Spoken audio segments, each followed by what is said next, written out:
ബി.ജെ.പിയിൽ നിന്നും കോൺഗ്രസിൽ ചേർന്ന സന്ദീപ് വാര്യർക്കെതിരെ സുപ്രഭാതം സിറാജ് പത്രങ്ങളുടെ പാലക്കാട് എഡിഷനിൽ ഇടതുമുന്നണിയുടെ പരസ്യം വിവാദമാകുന്നു.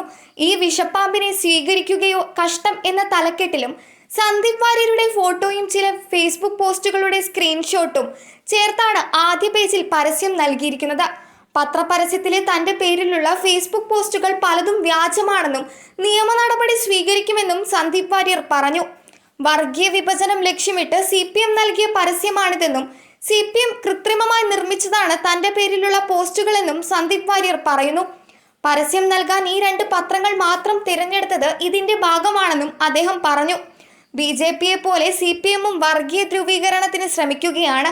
ഇതിനെതിരെ പാർട്ടിയുമായി ആലോചിച്ച് പരാതി നൽകുമെന്നും അദ്ദേഹം കൂട്ടിച്ചേർത്തു. എല്ലാ പത്രങ്ങളിലും പരസ്യം കൊടുത്തിട്ടുണ്ടെന്ന് മന്ത്രി MB രാജേഷ് പ്രതികരിച്ചു.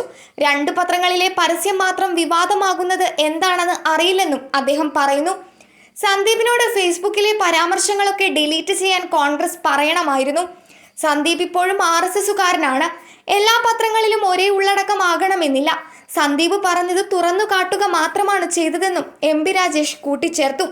സന്ദീപ് വാര്യർ ഇപ്പോഴും RSS വിട്ടിട്ടില്ലെന്ന് AK ബാലൻ പറയുന്നു. അദ്ദേഹത്തിന്റെ അമ്മ RSSന് വിട്ടുകൊടുത്ത സ്ഥലം ഇപ്പോൾ ആരുടെ നിയന്ത്രണത്തിലാണ്? സംഘപരിവാർ ആശയം തെറ്റാണെന്ന് അദ്ദേഹം പറഞ്ഞിട്ടില്ല. അങ്ങനെ ഒരാളെ കോൺഗ്രസ് പാർട്ടിയിലേക്ക് സ്വീകരിച്ചതിന്റെ ഔചിത്യം എന്താണെന്നും അദ്ദേഹം ചോദിച്ചു.